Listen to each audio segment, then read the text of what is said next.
What's up, my peoples? I am Gandhi, and today this is a very special episode because I've never done 30 videos of anything in my entire life.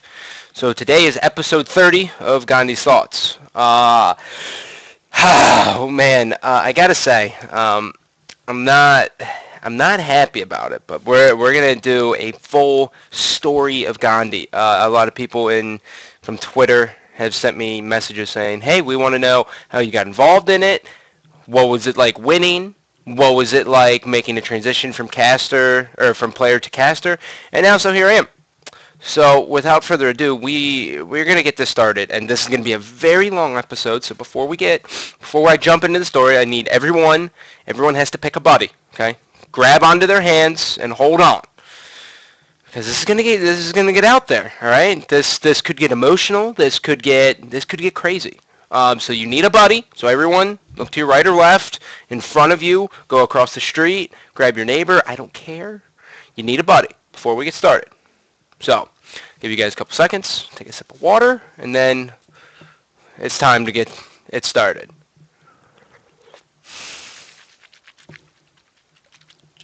All right. Now, the whole story of me as a gamer really goes back to me as being a child, right? I was never one who needed to be shown video games. I knew what video games were because my brother had a Game Boy, and I always wanted to play the Game Boy. It's all I wanted to do, right? Like, all I did was I would steal his Game Boy when he wasn't around, and I would play the living shit out of it. And even when he was around, I would take it, and we would get into little fights, and he would go and tell mom on me, she would yell at me, and then she would yell at my brother for being a tattletale and not sharing with his little brother.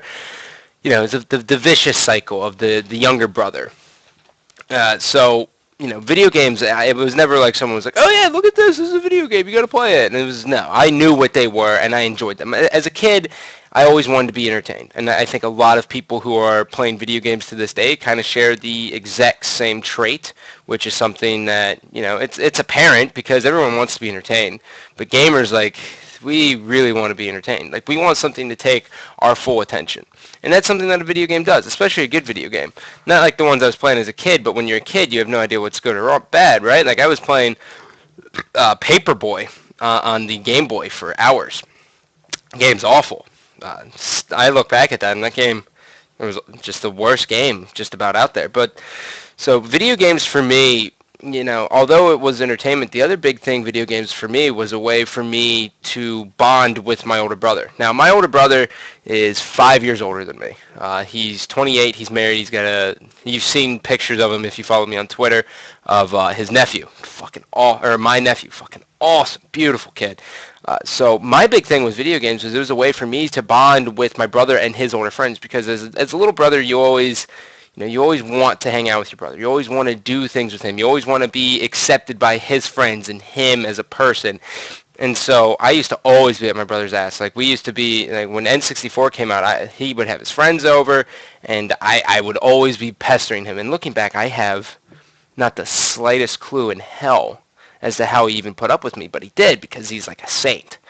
So, but then, obviously there was times where, we got into it, and it was more often than not that we would get into it. But the fact that he even put up with me at all when he was around his friends was like this miracle. So, video games for me was a way to bond with my brother, which is, for me, my brother and I, we have that cliche brother-brother relationship, right? Like, we're like best friends, right? Like, we barely ever get into fights. We hang out all the time. Well, as much as I can now, because, he's married and he has a life.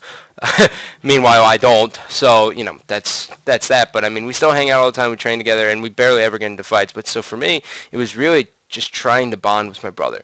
And my whole life, I've been chasing, like, two things, right? There's two things that I've chased, and I think a lot of people share the same thing, being the little brother, is his acceptance from your older brother. Like, you want to know that your brother thinks highly of you, and your father, right? Like, those are my two things. Like, I've always wanted to know that, like, both of those people in my life, actually, like, appreciated me, actually thought I was worth the shit, right? And so video games was kind of like my in as a little kid for that with my brother, because I couldn't compete with him in sports. I couldn't compete with him in anything. But so now fast forwarding here, just a smidge because it's a very long episode.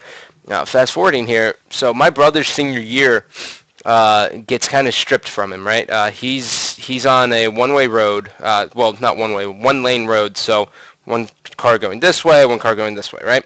And he's getting ready to take a left turn. He's stopped, and he's in a Civic Si, old school, the hatchback, right?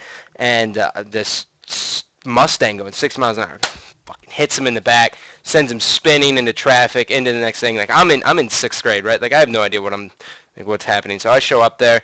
He seems fine, whatever. And so then, like 3 days later, like his hand gets clenched, his head's like glued to his shoulder because of the seatbelt and because of holding the steering wheel, right? Like that's where his nerves were pinched. And so, like his senior year gets stripped from him. But so during this senior year, our neighbors ended up bringing over like Halo 1, right? And we were hanging out, we were watching it and everything like that. And it got to the point where my brother, probably like 6 months down the road, I want to say, I can't actually remember the timeline now thinking back on it. I think it was about 6 months. 6 months after the injury happened of his focal dystonia, he gets Botox injections and his head's alleviated. He still has awful headaches. He's on like antidepressants. He's on like the works, right? Like just all those awful fucking drugs that you hear about on the news that make people go fucking crazy. But it works for some people, and it worked for him, but it just made him kind of like a vegetable, right? But so he's on all of that, and then finally, he gets Botox injections in his wrist, and he's able to play video games. So now was like my chance, right? Like we bonded over Halo 1. Like Halo 1 was where my brother and I were able to spend copious amounts of time together for like ever, right? Because he loved Halo 1, I loved Halo 1. Like that's what we wanted to do. We always wanted to play. And so our neighbors right down the road, the Brimmers. I'm sure you actually know Carl from some of the Twitch chats. He's a mod in my chat. His name's Dropping Loads. He was like the best. He was like the godfather of Halo 1. And everyone knew that in this area. Everyone knew like Carl Bremer was the shit at Halo 1. And so my brother and I were like, you know what? Fuck this. We're going to get really good. So, we played campaign all the time. We played each other. We would play, people at LANs and stuff of the sort, but lands every weekend, and you can only get so good playing campaign. But that's looking back. This is hindsight. Back then, we were like, dude, if we beat Legendary multiple times and we just keep kicking ass, like we're gonna be disgusting at this game. And so then, I don't remember how it happened, but we caught wind of GameSpy Arcade, right? And so what GameSpy Arcade is so Halo 1 there was no Xbox Live, right? You had to hook up to your router and everything, and you had to have an internet connection. But so what GameSpy Arcade is it was a program where it was able to take System Link and bring you online for Halo CE. Now, what you had to do is you had to scroll through a list of people who were hosting games. They would put like Capture the Flag, Blood Gulch, Warthogs only, or 2v2s on Hang 'em High, or 2v2s Prisoner, whatever. It doesn't matter. It was host pick. And so we caught wind of this, and we're like, dude, this is it. We can play this game all the time. We don't have to wait on lands. And so my brother and I would just, we got a hold of it, and it was lucky because, I live in kind of, well, it used to be a small town. Now it's kind of like booming just because we're close to D.C. But we got lucky because like Comcast Cable finally like extended their reach out to us. So it was like the stars aligned perfectly, and so we were able to convince my mom into getting it and running the wires and everything of that sort. And then we were able to play GameSpy Arcade all the time. It was fucking disgusting, right? So I remember the first time we played, and I was like, what is this, man? Like you had to lead, like if I'm a Master Chief that I'm shooting at, like you had to put your reticle like over here, man, just to hit, like that's how far you would have to lead. It was crazy, but it didn't matter because we were so addicted to it. And so we were sitting there, and we played Capture the Flag, Blood Gulch, Warthogs only, probably for 7 months. I don't think we ever voyaged out of Capture the Flag on Blood Gulch because we thought that was like the most competitive game, period. And really, that was because of our neighbors, too. Our neighbors, the Bremers, were, like, big advocates of Capture the Flag on Blood Gulch. And we were like, well, they're better than us. Like, we have to trust their word. that's essentially how it works, right? You have to trust the word of someone who's better than you when they get you into a scene. It doesn't matter what it is. You kind of just have to trust it until you do your own personal research, and then you can kind of rebuttal. So we played Capture Flag Blood Culture for probably about 6 or 7 months, and looking back, I mean, I don't regret it because, God, was there some grinders. I mean, there's nothing. I mean, a Capture Flag Blood Gulch game, there was no time limit back then, ladies and gentlemen. If it was the 3 flags or 5 flags, you're playing until you turn off your Xbox, essentially. And it was wild. There was a lot of wild times out there. I remember we had a Capture Flag Blood Gulch game that probably lasted a good hour and a half. It was like League of Legends, where there's no time limit, and it's just play till someone quits or wins. And that was the nature of the beast. And so, we keep playing online, and then all of a sudden, Carl Bremer comes back from college. And he's like, yeah, let's throw a LAN together, And me and my brother look at each other, and we're like, this is our time. This is our time to shine. And we, fucking fist pump, and then we, turn it, and we pull it out, and we suck it back in because it's magnetic. We're like, let's fucking do this. And so we go over to this LAN, and it's they have it an 8v8 Capture the Flag on Blood Gulch, right? And I get host box, right? And no one knows anything about host back then. They just know that online latency sucks, and that's it. They had no idea that host was an advantage, and I didn't either. But so I got host box, and this Capture the Flag Blood Gulch game must have been it was probably about an hour and a half, and we got 1 flag. And I remember we ended the game, and it was my brother was on the opposite team because we picked captains. It was Carl and I as captains. My brother was on the opposite side, and on the opposite team, and I was in control of my team, which is just a bunch of shitbags, right?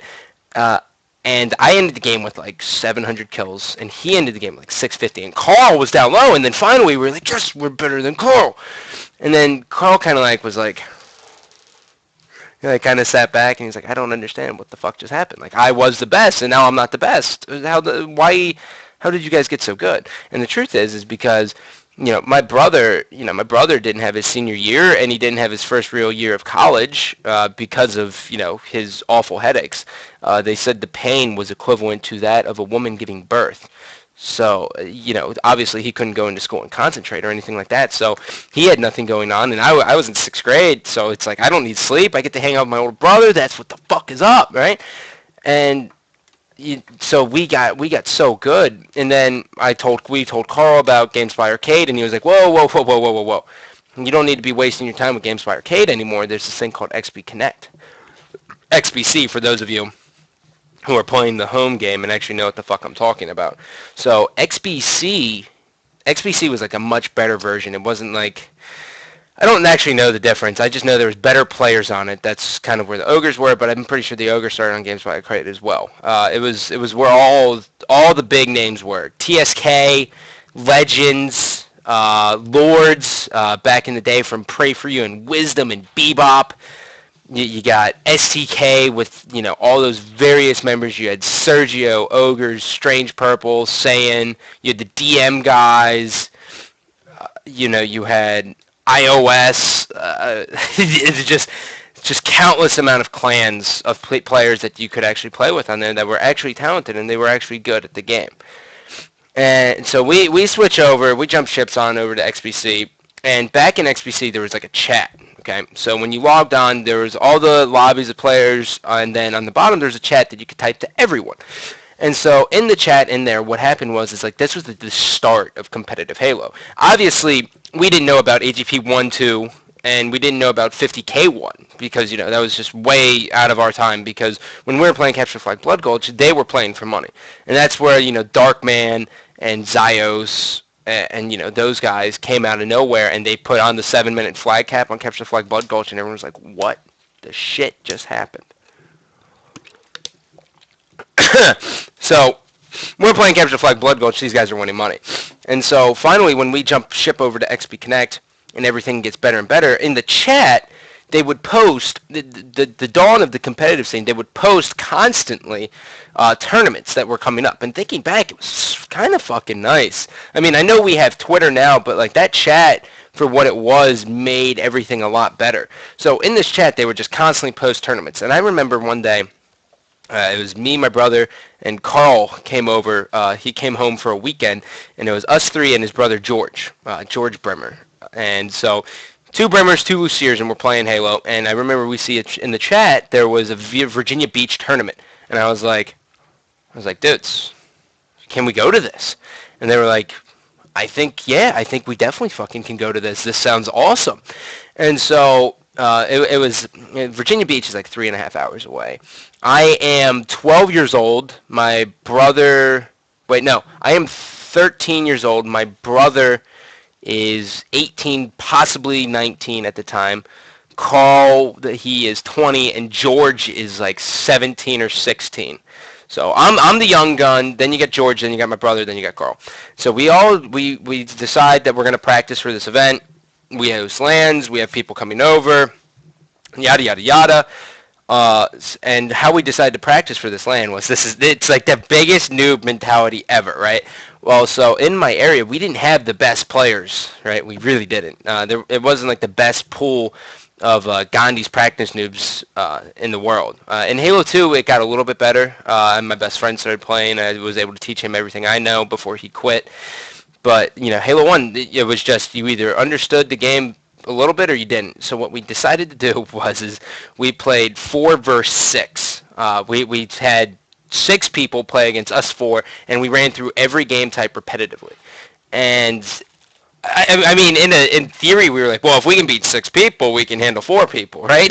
Well, we were able to beat 4 people, or we were able to beat 6 people, but fuck, it was the most counterproductive thing in the world. Like, thinking back and thinking about how spawns and everything work in Halo 1, I can't even begin to fathom like why I thought that was a good idea. But not many people knew too much about spawns back then. It was kind of like how Halo is now, right? Like you had like a brief understanding of it, but that's about it. Nothing's gonna work set in stone. But I remember for a full weekend we played 6 people. And the game types were awful.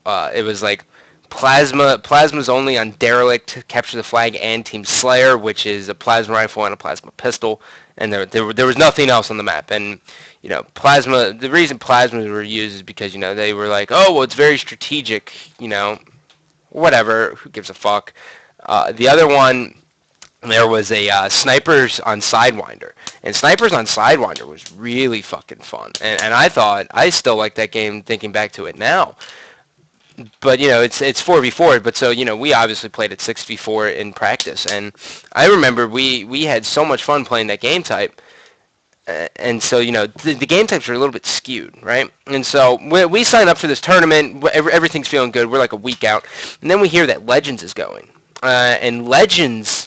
The original Legends was Gringo, Benz, XCJ Rex, and I always forget the 4th. Always. I have no idea who the 4th was, but those 3 decide they're kind of locals, and they decide, hey, let's go to this, let's go to this VA Beach tournament. Let's see how things go here, and we'll grab Uncle. Uncle is a guy from Maryland. He's wildly mediocre. He was wildly mediocre at Halo 1, but he's an awesome dude, and I hope the best for him if he's out there. I really, fucking salute, man. You're a good dude. But so, they grab Uncle, and they're coming off a 4th place finish at 50K too. And I knew that, right? Like, I knew what these guys were capable of.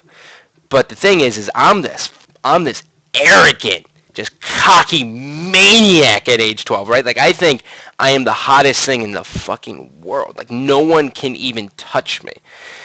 And so I'm like, I'm not worried about it. We're going to fucking destroy them. But the thing is the championship game was only one game.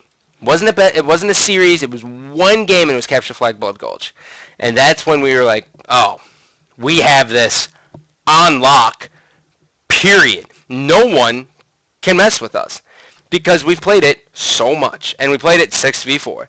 And so we were really, really confident seeing that game type. In Game 2, it was one game type as well. It was Capture the Flag Sidewinder, and that one was kind of iffy.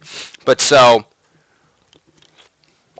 we get into we finally show up to the tournament, and I'm meeting everyone for the first time. There's a couple of the VA Beach guys like Severance, if you guys have ever heard that name. Severance is there, and Ghostface Killa, and And so I remember I sit down for the first game we play, and it wasn't even like pool play. It was like round one, like right off the break. It was a one-day event, and so there was like one game, and that's all you. It was like a best of one series. It was either you win or you lost.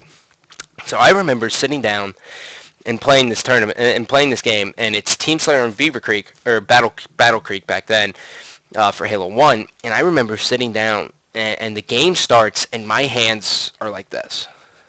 Like I can't fucking do anything. Like it's just they're just shaking, right? And I'm like, and I look over at my brother.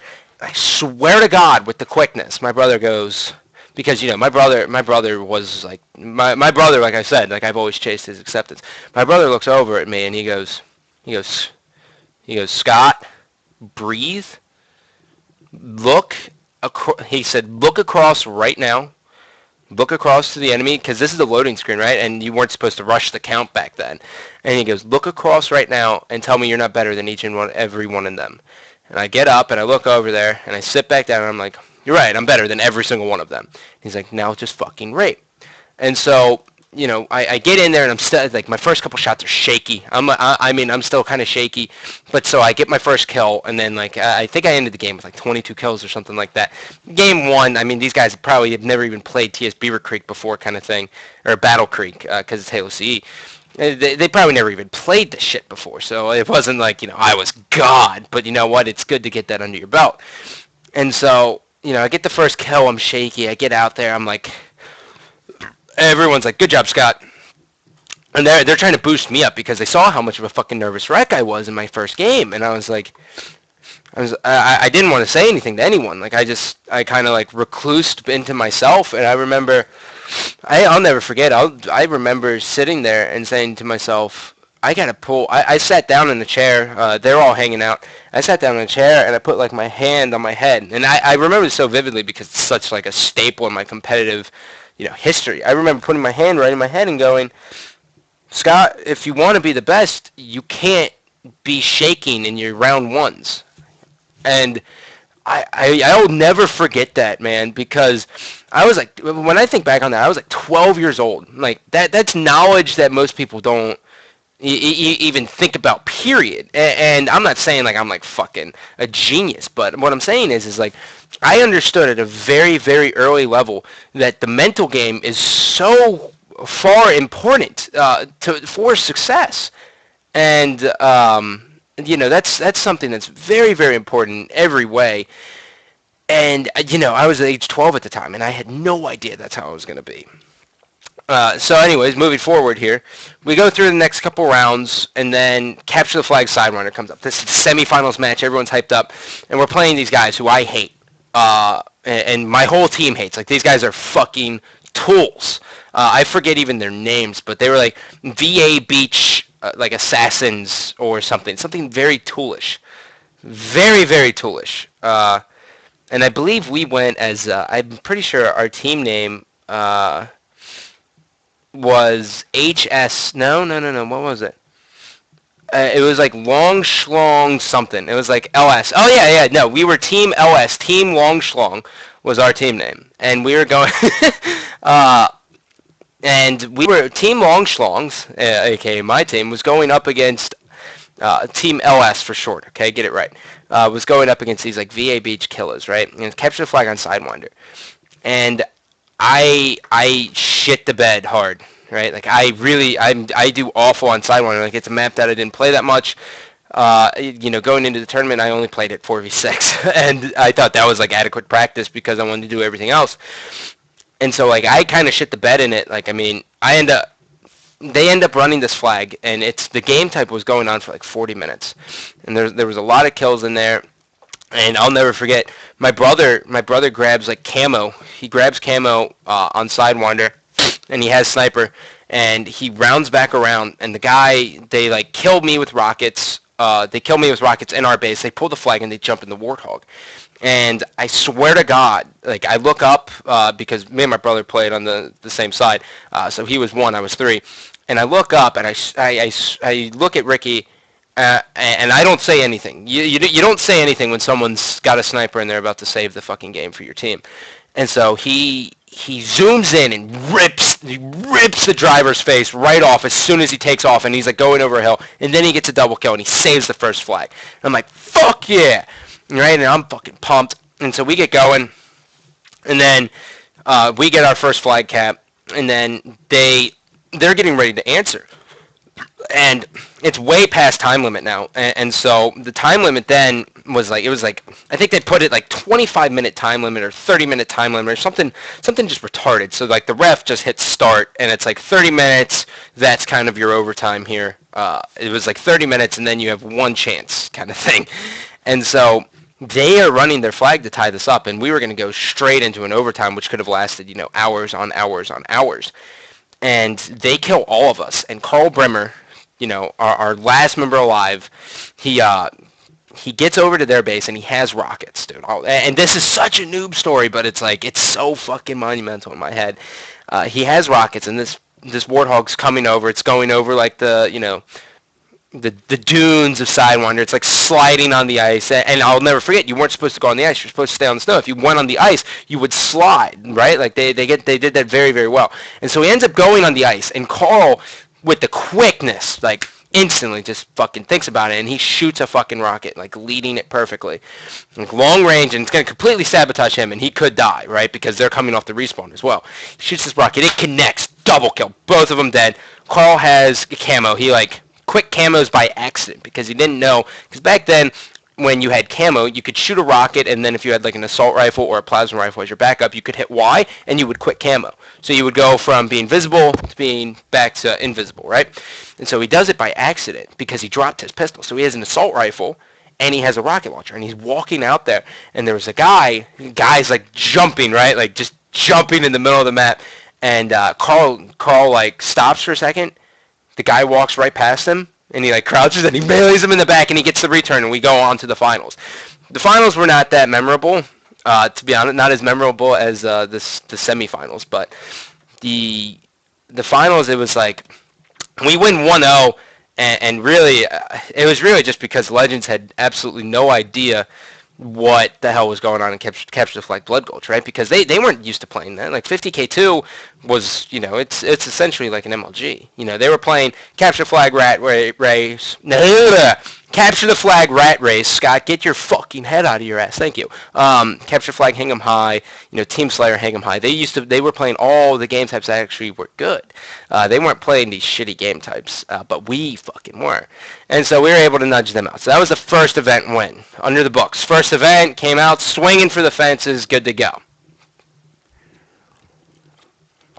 Well, then AGP3 is coming around, and my brother's head's he's ended up alleviated from some of his pain. It's not as bad, right? He's still on his medication and everything from from everything, but he ends up being able to get into school. He finishes a semester at community college, and he goes to Marymount University. So we're not there, but we're playing online together. But only as much as he can. Like I'm still grinding my face off. Like I'm just getting melted, right?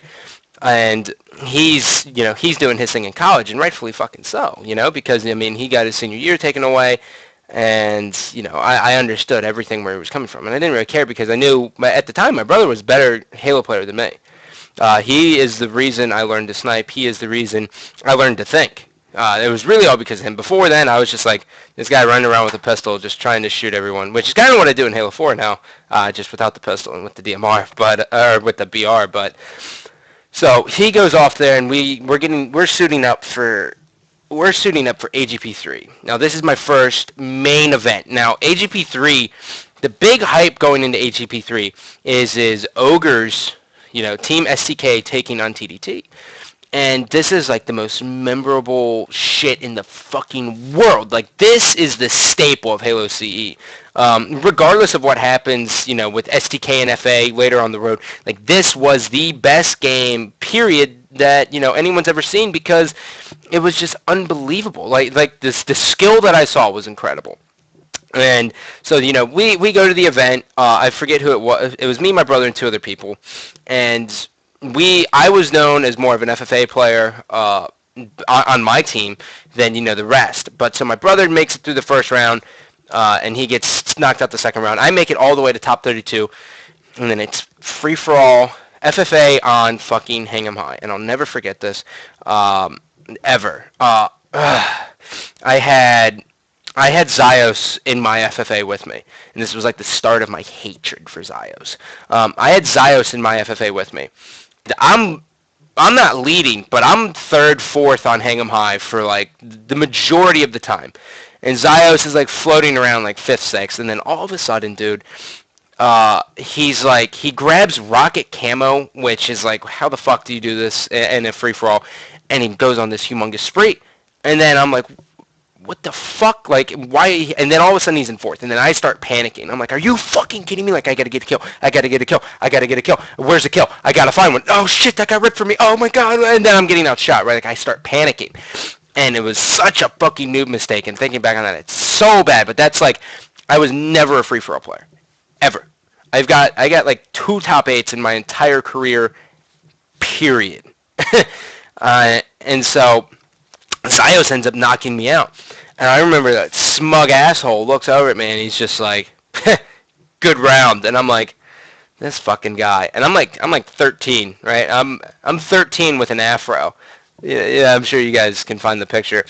I'm 13 with an afro, and I'm like, who the fuck does this guy think he is, right? Like, fuck you, man. And I'll know that kind of set the tone. But so we end up winning like a couple of rounds, and really I can't even remember much about AGP3 besides Zios knocking me the fuck out of free-for-all, which was like, from that moment on, like, I created a vendetta to destroy everything Zios. And I would like to say I contributed to the demise of Zios retiring from Halo, but I could be wrong. Obviously, Ogres are a humongous staple in that as well. I mean, they made Zios their bitch on a regular basis. But so, you know, AGP3, the thing that was so remarkable about it was, and so we get to the finals, and me and my brother sitting there. My brother's kind of like, at this point, my brother is kind of Halo. He's kind of done with Halo, right? He wants to enjoy his life, and you know, awesome, right? Like, he's still going to come home and play Halo with me and shit. Like, I don't really give a shit. And so he's focusing on him, and he's doing his things with school. And so we're sitting there, and we're hanging out. It's me, Nistic, my brother. Who else was there? A couple of the other guys who are Ogre practice noobs. And we're screaming at Darkman. We're screaming at the guys of TDT. We're saying, nice eyebrow ring, you suck ass, you're not good, like everything. We're just fucking lashing out irrationally at TDT. One, because, you know, Zios fucked me over, right? Like, he single-handedly knocked me out of the free-for-all, so instantly I didn't like him. And the big thing was, like, liking the Ogres back then was like the cool thing to do. When I think about it, it was hipsterish to like them. It was like Nistic was a fan of the Ogres because he played with them all the time. I was a fan of the Ogres because I thought they were the best, and I really wanted to see someone take down TDT. And so, rumor has it that you know, Ogre City was chill out, right? And so they go to Team Slayer on chill out, and it's the settings where you don't spawn with the Magnum, or you don't spawn with the Halo C pistol. You spawn with the assault rifle. So you had to pick up the pistol, you had to pick up the plasma rifle, you had to pick up the sniper, blah blah blah blah blah. And so, you know, rumor has it that at the beginning, at the warm-ups, the Ogre 1 and 2 missed both, like, all the time, missed the jump through the window. So the jump is you go up from camo into pink room, and you try to jump and go through the window, right? And then you fall and you land into gay room. So you can jump crouch out the window, okay? And so the Ogres, they miss this jump all the time in like the warm up, and then the game starts and they get camo spawn, and TDT gets rocket room spawn. So TDT grabs the rockets, they're sitting there, and what you did with the rockets back then, and you always did it, is you watched that hallway. You crouched at the plasma rifle, just like this, and you waited for people to come out, whether it was a sniper or whatever, and you would shoot a rocket. And I'll never forget it, man. Like, it was like right off the break, and it was either Ogre 1 or Ogre 2. It was one of the Ogres. They have camo sniper, and they go to hit the jump, right? And they hit the jump, and as they hit the jump to go out the window, they rip a guy from TDT's face off, and the fucking crowd erupts, man. Like, I'm talking, it was the craziest thing in the fucking world. Like, that was the biggest fanboy in the world. I couldn't fucking even fathom what I saw. Like, this guy just jumped in air. Like, I didn't even know the jump was possible. He just jumped, crouched perfectly in the window. He gets killed, but he rips the guy with Rocket's face off, and it happens like 2 or 3 other times. And so then, STK gets moving, and then, TDT is literally just camping up at Plasma Rifle. That's it. Like, all 4 of them are just sitting at Plasma Rifle, and one guy maybe dropped down, but they're all 4 just like sitting up there. And so the ogres are having this field day with snipers. They're just grabbing snipers, and they're just ripping people's face off, and then Strange Purple gets like a pistol, and he's, Doug back then was like the automatic 3-shot. Like, no one contested with Strange Purple at all with the pistol back in those days. And so Doug's doing his thing, and I when they won, I remember just saying to myself, my fucking God, they are like the best team in the world. Like, I want to team with the ogres. Like, I want to play against the ogres. Like, that's how good they were. They were such a staple in that competitive scene, and to see it, just to see it live, like it was like the best moment of my life. And that was kind of like the spark on top of the spark. Like, I always, and like, obviously, when I wanted to compete, I thought I was the best, and I thought I wanted to be the best. But seeing the crowd's reaction, seeing how much of an impact that game had on my life, I still remember that to this day. That was all the way back in 2003. Like, that's 10 years ago, right? 10 years ago, I remember this more vividly than most of the stuff I remember in the past couple of years. Like, if you asked me what happened at the 2011 National Championship, I'd be able to tell you who won it and who got second. But I couldn't tell you who got 3rd through 8th, right? But I can tell you right now, AGP3, it went SDK, TDT, Florida Jackalopes, and then Psycho Soldiers, I think, was 4th place. So 10 years ago, my memory's better. That's like how crazy of an event that was for me and for the competitive community, because that right there was the rise and complete control of the ogres. And Ogre 2 doesn't go away for my entire career. He just doesn't fucking disappear. He keeps destroying, even when I step down and become a caster. It's honestly just fucking mind-blowing to think about, man. And it's so awesome. And this is why I love this fucking shit, man, because it's so meaningful to me. But so now let's go ahead and move forward here a little bit. So like I said, I was 13 at the time in Halo 1. I was 12 and 13, and then 14. 12, 13, 14. And so, my family never had that much money to fly me around the country, and which I don't think a lot of people do, but somehow, everyone is able to get that done. But, so I was only able to travel to another event, which is AGP4. I got top 8. I got top 8 in 4v4, but, STK wasn't there. They were at AGP3, so I don't really count that one as that close to me. But I also got top 16 in the free-for-all, where I lost to fucking Zyos again in 1v1. He made me his bitch. He beat me, 15-3. But so I couldn't really travel around for Halo CE events due to my age and due to money problems. And I think that's, looking back on that, I think that's fine. I think it made me want it more. So then Halo 2 comes out. And I'm 15 years old. I am a freshman in high school. 15 years old, full of fucking life, wanting to play. And the game comes out, and I love it, right? Like, the reasons I loved it was because, one, I had Xbox Live. And it made everything a fuck ton easier than doing with XBC or GameSpy Arcade. And so my brother's off in college, and, he's doing his thing, and now it's really me, right? Like, it is solely me playing, and it's me worrying about myself. And, during Halo 1 days, like, I met a couple of the guys from VGA, like Vash, Mac, Defy. And so we form a team together, and we just call ourselves VGA Legends. And so, we run clan matches, we do everything all the fucking time. Like, we're gaming every single day for copious amounts of hours. Like, I'm talking, there was times where I don't think I ate. Ever. I think my mom would come in and be like, here's a sandwich, you have to eat this or you'll die. And I was like, okay. And I'd scarf it down real quick, and we would continue to play all day. And thinking back to it, like, I still haven't had that feel. I haven't had that feeling in forever, man. Probably since those days. And God, it sucks, because it was such a fun fucking time, man. It's really was like, when you stop and think about it, it's like, Those are like the best days of my life, you know? Which is weird. Like so far, those were like the best days of my life. Anything that you get lost in and where you just don't even know what the fuck's going on, you just get so sucked into your own world that you don't even think about taking care of yourself. That's like that's it, man. Like that's when you know you love something, I think. And I loved it. And so we played all the time together. And we did clan matches, we did everything, and then we hear that there's an AG, no, it was, I forget which one came first. No, okay, wait, yeah, AGP 7 came up first, and AGP 7 is in DC, and AGP 7 comes around, and like all the big guns are coming out. STK is coming out there, Check 6 is coming out there. You had the iOS guys like Bizarre and Levi, but those kids were like, they thought they were good online, but really they were trash cans, kind of thing. And then like, a couple other people, but Check 6 at the time was a badass team. It was T Squared, Sergio, hold on. I think Straight Rippin' was actually out there. No, Straight Rippin' wasn't out there.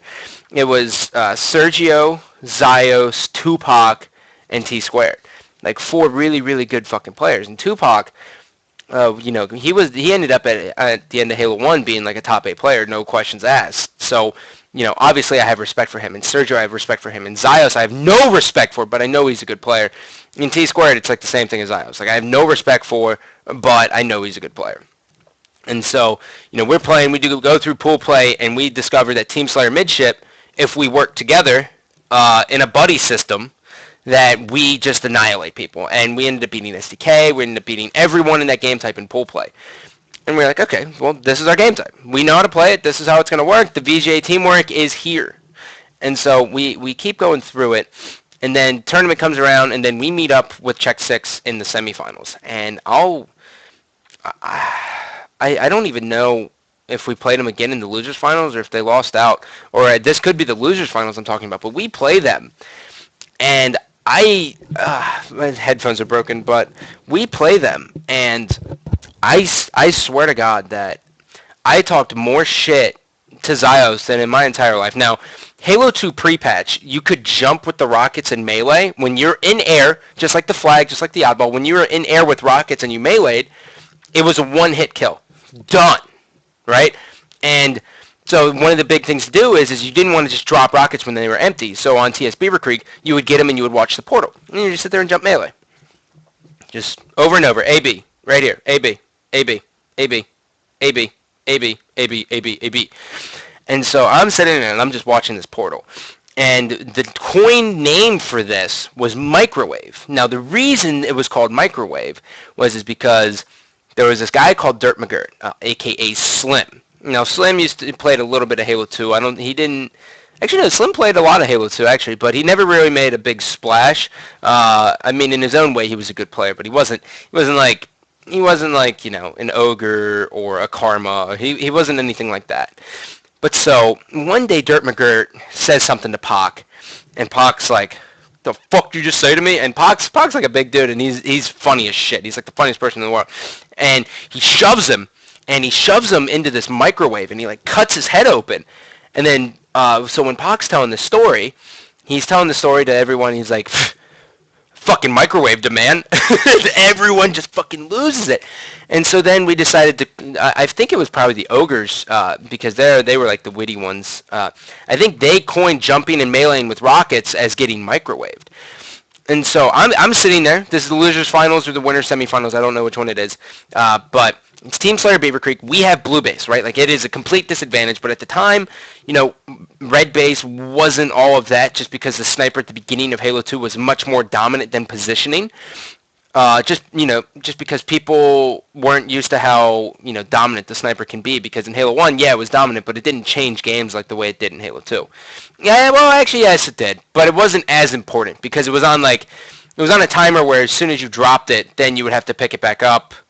As soon as it ran out of ammo, then it went on the respawn timer. So a lot of people just kind of lost it or whatever.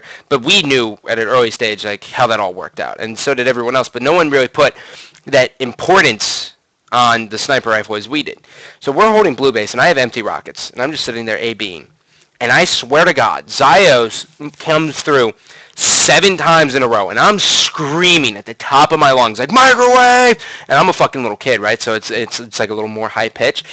And I just keep calling Zios an idiot, and he keeps fucking coming through, and he has no idea why he's dying with one melee. And I am just screaming at Zios at the top of my lungs, right? And everyone on my team like comes behind me, like they all start screaming at Zios, and I'm not even kidding. We win the game like 50 to 42, and Zios literally rushes portal 8 times in a row. Like I completely fucked his Brian. And then after the game, no shit. And like I'll use this controller just as an example. I swear to God, he fucking goes like this. Fuck this game, man. I'm so fucking done. I'm like, fuck you, motherfucker. Let's go. And I'm so happy, right? I'm so pumped. Like I finally got the best of Zios, and I was like, yes, yes. Like 2 years in a row of me going to events, and Zios finally, I get my revenge on Zios, right? And so we go into the finals and we lose to STK. I think we only won like 2 games or 1 game. It didn't matter. What mattered to me was that I beat Check 6. Then DC came around, and MLG DC, we finished. We didn't have the best of luck with the free-for-all at all, really. The free-for-all was kind of like, it wasn't our best thing. Vash, I think, finished 2nd or 3rd, and I finished like top 16, and Defy finished like top 32, and Mac finished like top 64. But so it wasn't the best for us, to say the least. It was not. But anyways, we finished 7th, 8th at that event, and then, we got hit with reality again because, that was a DC event. And I remember that like my financial situation, like with my parents, because I'm 14. Well, actually, no, I was 15 at the start of Halo 2. 15 at the start of the series of Halo 2. I don't have a job. I have no way of getting money. I can't go to an event, so we have to miss San Francisco. We can attend San Francisco, and I remember sitting there watching it, like just wanting to play more than anything in this world. Like all I wanted to do is play Halo. All I wanted to do was compete, and it just wasn't in the fucking cards at the time, and it was so devastating.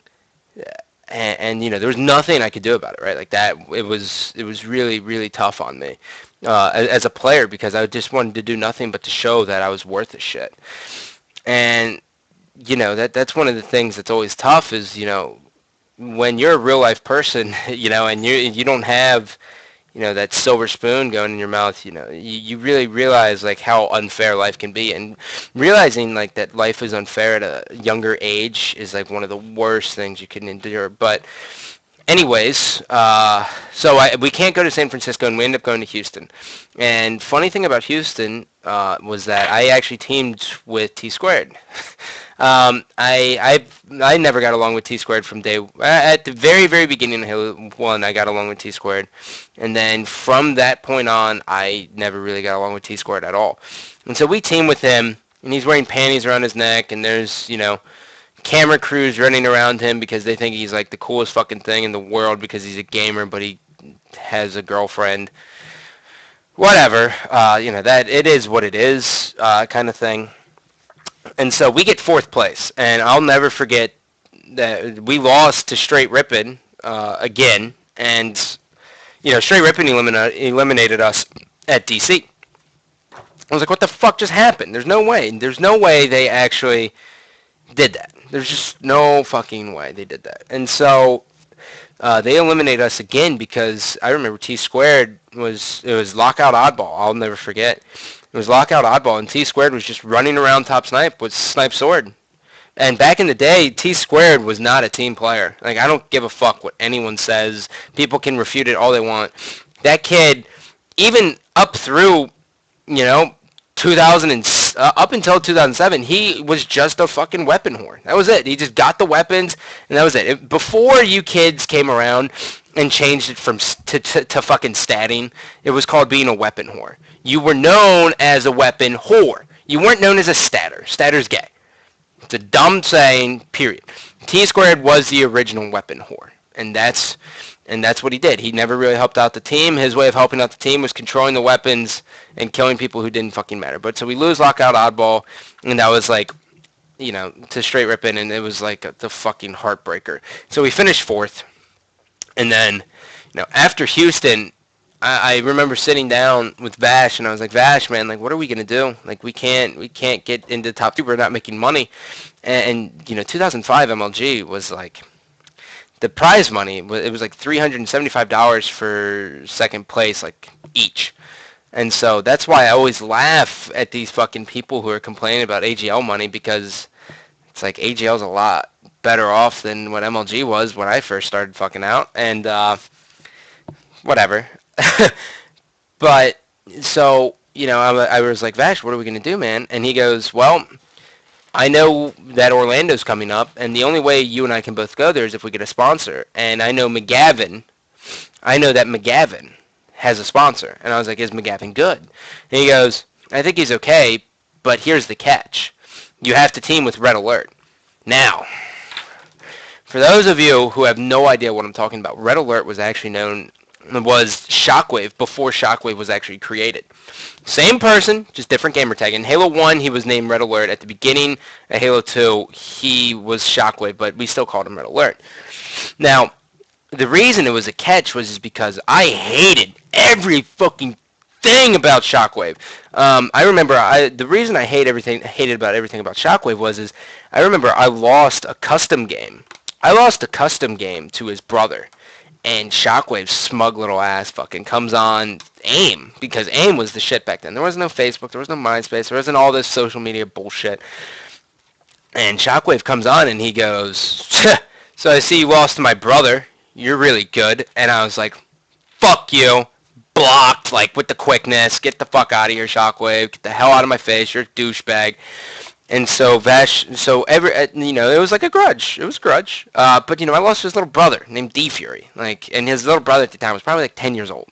Looking back on it, so it makes sense as to why he would say that. He did it out of fun, but I was so filled with pride that there was no fun that this guy was having, none at all. I wasn't having fun. I was there for business and business only.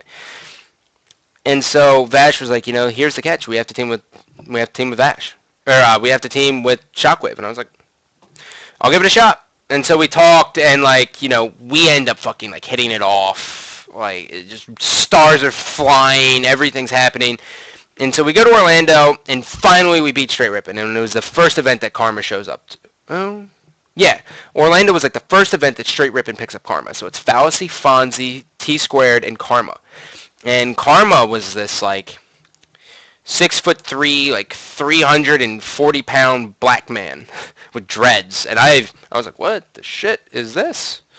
But he was disgusting. TS Colossus Snipes, he was really good, but he couldn't handle Shockwave and I, because we dropped those 18 kills, dog. But so we beat them, and we finally get our finals debut.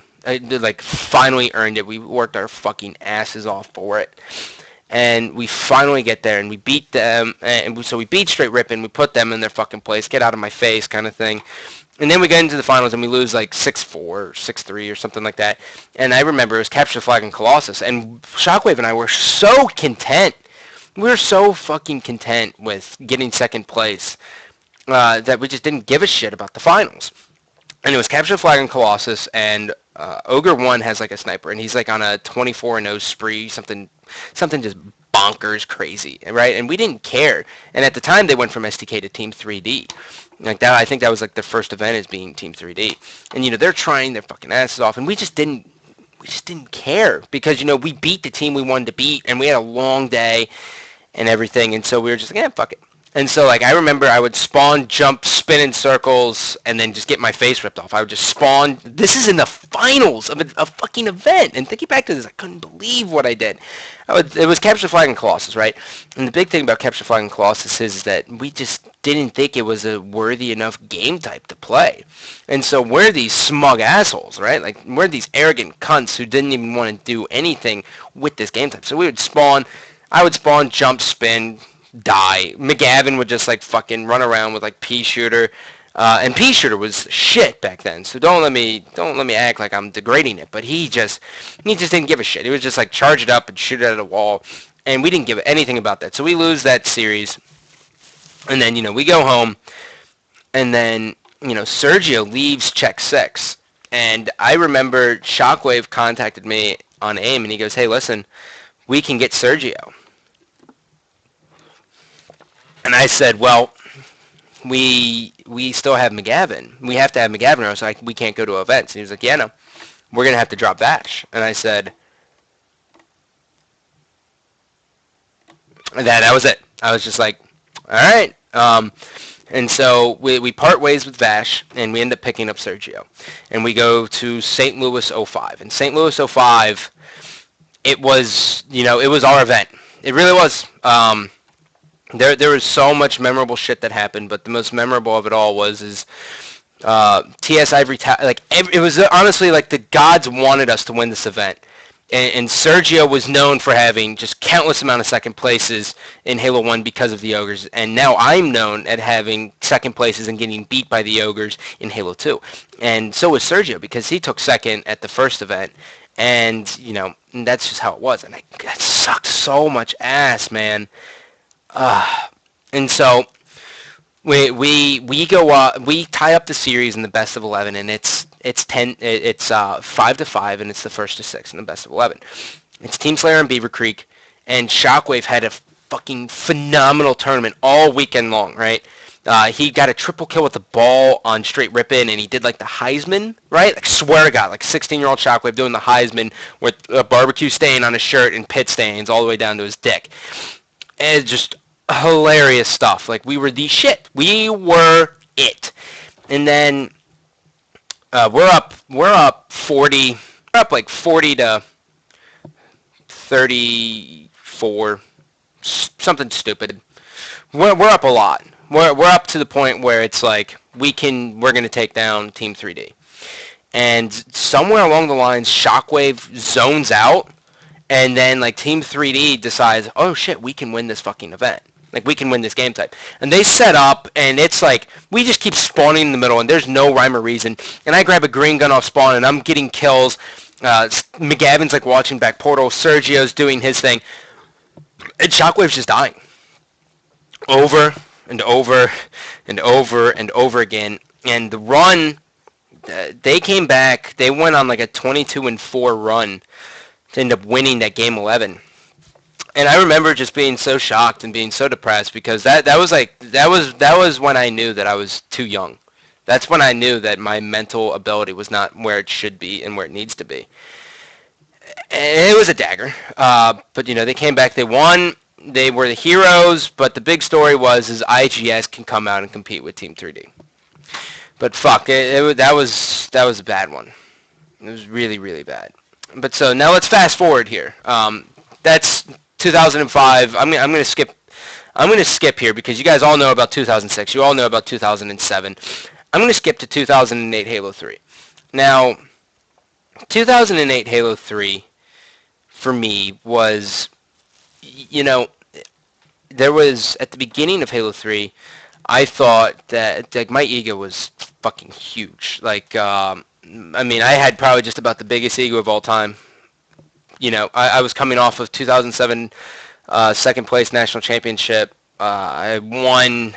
I would have probably won a lot of the awards in that too, because I had just about the best finals that anyone's ever seen that I played. And even though we didn't win a game versus final balls, like, I was playing out of my fucking mind. And a lot of people who were there and who watched the event can attest for that. Like, I was destroying everything in my sight.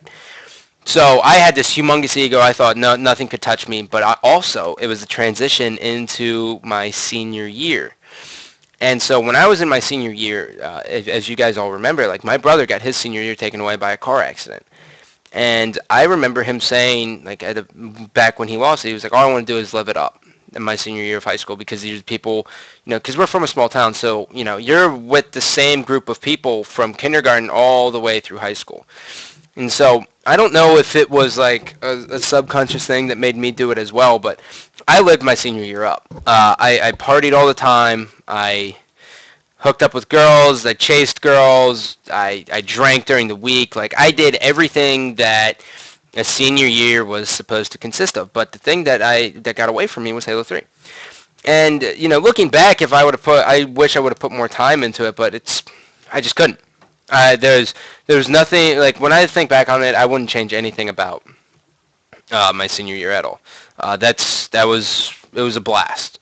But so, I cared more about going out and partying and drinking than I did about Halo 3.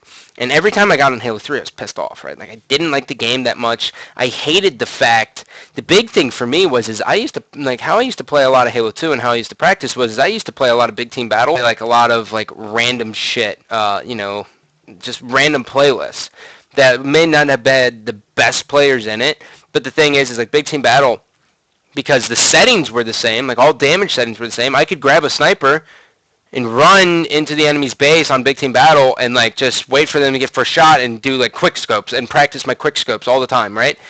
And it just got muscle memory and to the point where I was so confident.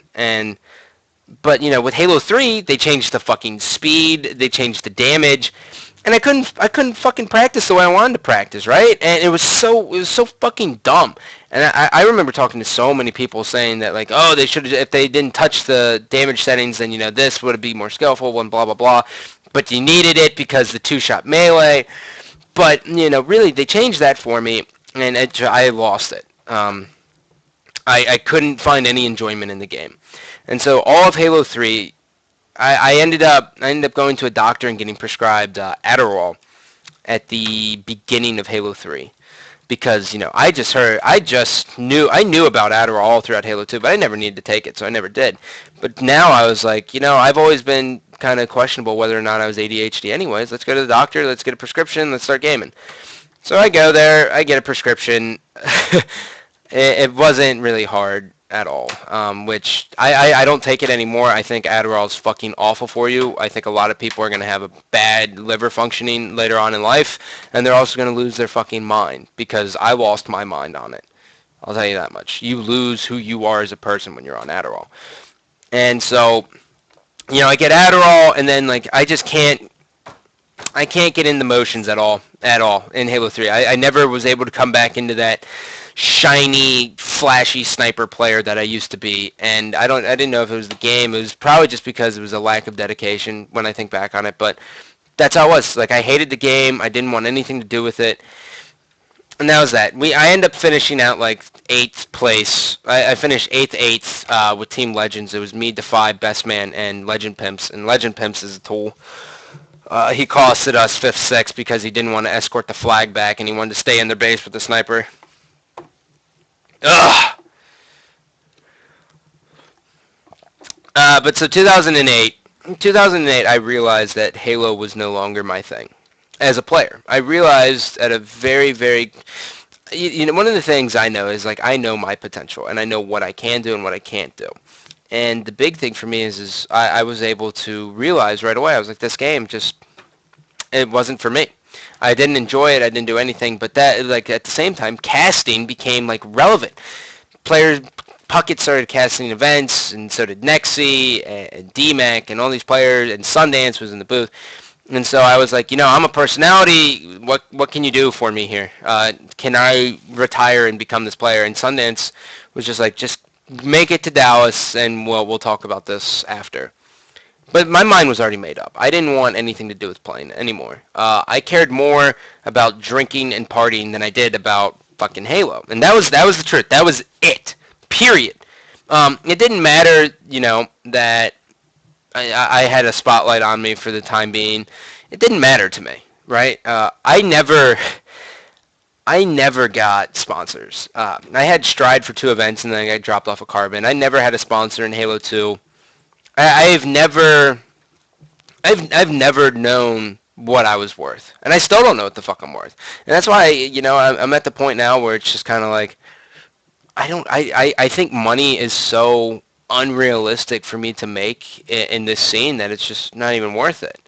I'm just gonna keep doing me, and then maybe one day money will come, but most likely it's not. Like I have no hopes of money in this scene. I'm just doing this just because I can.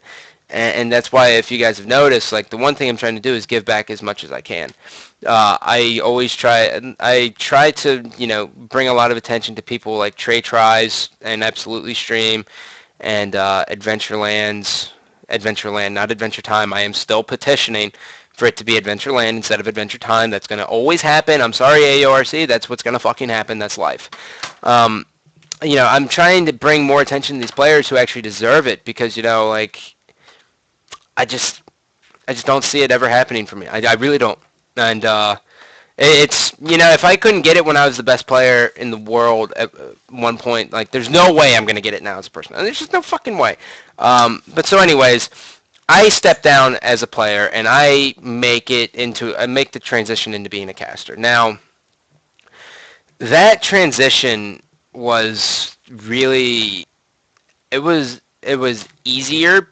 And the reason I kind of did it was kind of a money thing. I was getting a flat rate. It wasn't based on my performance no longer. It was based on how I did at events. Period. And that's fucking awesome. It was just based on me showing up to an event. Now, I didn't have... I got one training session in... I got one casting experience in going into the 2009 series. So the first event... Actually, really, the whole fucking year, I got progressively better at casting, but, I'm with Puck. It was a three-man shot for 2 years, and a three-man shot's really fucking tough. And the reason a three-man team is so tough is that, you gotta fight over one another. It's not a conversation. When Maven and I are in the booth, it's a conversation. When there's three people in the booth, it's you have your play-by-play, and then you have your two-color. And the two-color... you have to, feed them questions. You're oh, well, what do you think about this, Scott? And then I go. And then Puckett's oh, well, what do you think about this, Chris? And then Shockwave goes. And even though something sick can happen, it's just, I don't know. It was chaotic. I didn't like it. And so for 2 years, I got casting experience. But really, it just wasn't what it was. It just wasn't fun for me at the time. I was getting better, but it wasn't like it is now.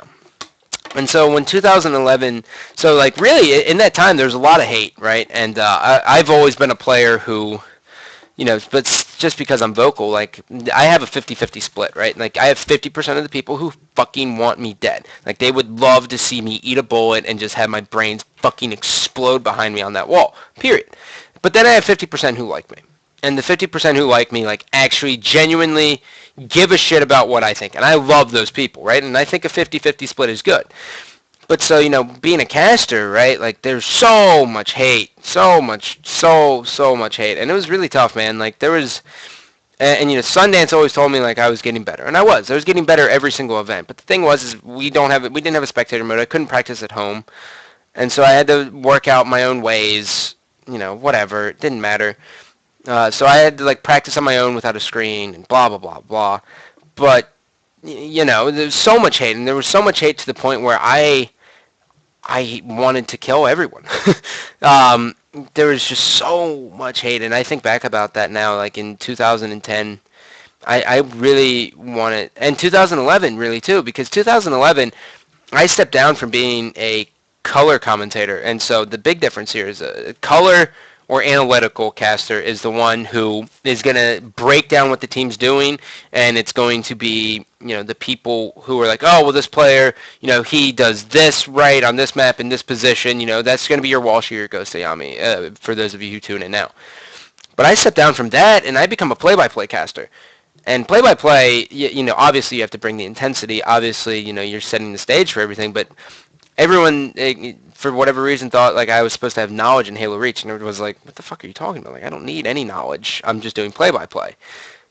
And so I didn't need to play the game, right? That was my justification for it, because I was just doing play-by-play. And Puckett never fucking played the game, but he never got shit for it, right? But I did, because I used to be a player, and then everyone started shining a spotlight just on me. It's yeah, def, right? And so...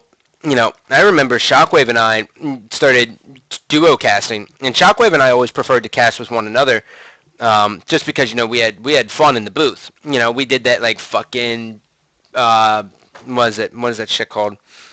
We did that dance, dubstep, that's the ticket. We did that dance dubstep. We were having a good time in the booth, two-man shot, and we got so much fucking hate that, at the end of Halo Reach, going into, MLG 2010 Columbus, I was so done with the Halo community. I was so fucking done. Like, I hated just about every single person in it. And I'll be just blunt with you. That's how it was. Like, I fucking didn't, I couldn't stand any of you. I was so ready for Halo to just tank. And I knew it was tanking. Like, it's very easy to sit back, and when you're at your national championship and you see 70 teams, you know it's fucking tanking. You know it's tanking. I was so happy. Because you know why? All you little motherfuckers did nothing but talk shit. Right? And I was so fucking happy. And then, like, Columbus 2012 came around. And that was probably my best event casting up until AGL 7. And, you know, it was me, Walshy, and Bravo in the booth, and we were taking turns. And it was a blast. It was definitely one of the better Halo events that I've ever been a part of. And, you know, that event, that's kind of when everyone realized, like, holy shit, like, we as a community have to stop being such cunts, and we have to start, you know, helping each other out and this and that. And, you know, after that, though, it just didn't matter. Like, the damage was done. And up until March 1st of this year, of 2013, when Maven, Hoss, and Diesel, who actually shout out to you for making this layout, pushed me to get on Halo 4. Like, I didn't want anything to do with it. The damage was so far done. There was just so much negative comments, like, directed towards me that I wanted nothing to do with Halo. Like, I was ready to just sit back and watch it get set in fire, all right? And that was essentially what was happening, you know? And, like, at the beginning of Halo 4, I didn't even buy the game for the first week. Like, I wanted nothing to do with it. And then I got it, and then I didn't really enjoy it at all. And then, you know, I remember sending Ghost a text message, and I said, this game's dead, stop wasting your time. Like, and the reason why is just because, like I said, man, there was so much fucking hate that I didn't want anything to do with the community. I was so ready for it to just fucking engulf in flames and everyone just be fucking miserable like I was, because so many people made me miserable with all their fucking hate, right? And, you know, like, I'm trying, and obviously I'm not here to do, like, a pity contest, but I'm letting you know where I was mentally. So ready to just watch everything be set on fire. And I was just waiting. I was so happy. And so I remember sending Ghost a text, and I said, yo, dude, I don't even know why you're wasting your time. This game's so bad. And Ghost is like, well, I gotta try. And he goes, I'm going to prove you wrong. And I said, yeah, whatever. You have 6 months to prove me wrong. And he goes, all right. And then, like, he, like, screen caps it, tweets it, and everyone's like, oh, are you coming back? And I'm like, no, not for you, motherfuckers, because I know you probably ran your mouth. You ran your mouth. You. I want nothing to do with it. Like, I really, when I think back on it, man, I really despised I think I despised 99% of the people in the community. And that is me being as blunt as I can be, right? Like, I probably hated just about every single person. And that's crazy to think back, because now it's like, I kind of look at it as this like, big happy family, minus, you know, like, a couple people who I've ran into online who think they're good players, and, you know, they're not, but they decide to run their mouth. But I still can't believe that. But so I ended up watching AGL 4, I think. May have been 3. I don't know. Whichever one it was. I want to say it was AGL Chicago. And I remember it was BR start, and I was like, I sent Ghost a text, and I said, Ghost, you know, man, these settings actually don't look completely shitty. I'm going to give it I'll start playing again. And he, like, screen caps it, everyone gets all crazy. And I remember telling myself, I said, look, Scott, you're going to have to do this. You're doing this for fun. You do not want to be a face again, because last time you were a face, man, like, your mental state was awful, because so many people just sent you hate, and people thought they were good at something when they weren't, and then, you know, people didn't know who you were as a gamer and all this shit. And I took very, very small steps getting back in the community, and the reason was because I got so much hate before. Like, I didn't want that same feeling again. I didn't want to feel pressured. I didn't want to be in the spotlight. I just kind of wanted to be a personality. I just kind of wanted to hang out and put in my 2 cents, maybe cast an event here and there. But now, look at this, right? Apparently, I've ended up falling back in the same spot. And it is crazy. It really, really, really is crazy. But so, The main reason I'm here right now, there's two reasons. Number one is Team Throwdown. Team Throwdown being created made it easier on me because I hate playing customs. I hated always forming a lobby. I always wanted to play for something. So Team Throwdown being created made it effortless for me. I could get on, I could play, bada bing, bada boom. The second thing was a combo deal between Diesel or NASA, whatever you prefer to call him. I know if he's in the chat, he's probably pissed off right now. Diesel or NASA, and then Maven and Hoss. Maven and Hoss, and the big reason why these three guys were such a factor, one, they bugged the shit out of me, and there was nothing, there was no escaping it. They just bugged the shit out of me, and that was that. And until I got on, and so I get on, and I have a blast with Maven and Hoss. Like Maven Hoss and I go so far back, man, like way far back, like 2005 Halo 2 back, and they were actually one of the first couple times I ever got drunk was because of them. So like that's you remember people like that, and they're hilarious dudes, and you guys all know Maven now at this point. If you watch my stream or if you watch AGL7, he's just a funny dude. Like that's it. He works so well off of me, and that's that. And so the only reason I'm playing this game is because of them, and that's why that, and the reason why is because there was just so much hate, there's so much unwarranted stuff, and becoming a caster, it's really time consuming, and by that I mean if you don't have a spectator mode, like I've always been so envious of StarCraft and now Black Ops 2 and stuff like that, because you get so many more casts under your belt, and the big thing with becoming a commentator is you have to have time on the mic. You have to grow yourself as a speaker. You have to grow yourself as a personality. Like I am more of a personality now than I've ever been, and that's just because I've put more time into the game, and that's because I've learned how to capture people's backgrounds and bring them into the the spotlight, which is something that a lot of people overlook. But I learned that from Joe Rogan, and kind of my personality, I've kind of been shaping myself off of Joe Rogan. He's kind of like very nonchalant. He just doesn't give a fuck. And I've always been the same way, but I put on this persona like I gave a shit about what people think, and now it's just like I don't, and that's kind of where I've directed it now. So I just, for an open mic to everyone here, if you want to become a caster, you have to have time on the mic, whether it's casting your own gameplays, which that's really the only thing you can do for Halo. Suffice it to say, you can really only cast your own gameplays. And it's not going to do it justice. It isn't. It's not even going to be close to reality, because at a live event, you're going to have 8 screens, you're going to have 8 POVs, and that's that. You're going to have 8 screens, so you're going to have one that the viewer's seen, and you're going to have to capture 7 others to let the viewer know what the hell's going on. So casting one gameplay does not do it justice at all. But that's really all you can do. The other thing is I know the other thing is if you're not trying to be a caster and you're just trying to do like talk shows. I know there was a show I watched last night featuring Black, Strongside Jr., Arsonist, and I forget the last one. It was called the Amateur Hour, and it was 4 people, and they're talking about the same events as Go Beyond's First Strike would talk about, or I would talk about on Gandhi's Thoughts, or anything like that. And I watch it, and the thing is now, like, I'm at this point now where, like I was already saying, where I am at Halo, like I've accepted the fact that there is no money.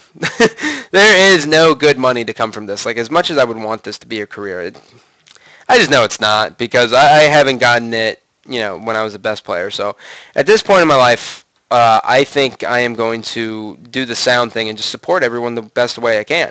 And so I tweet streams, I watch feedback. But if you're trying to become like a personality and you want to do like a talk show, the number one thing that you want to do is if you don't have the ability of getting on and winging it, which a lot of people do not have this ability. Like this whole show is not scripted.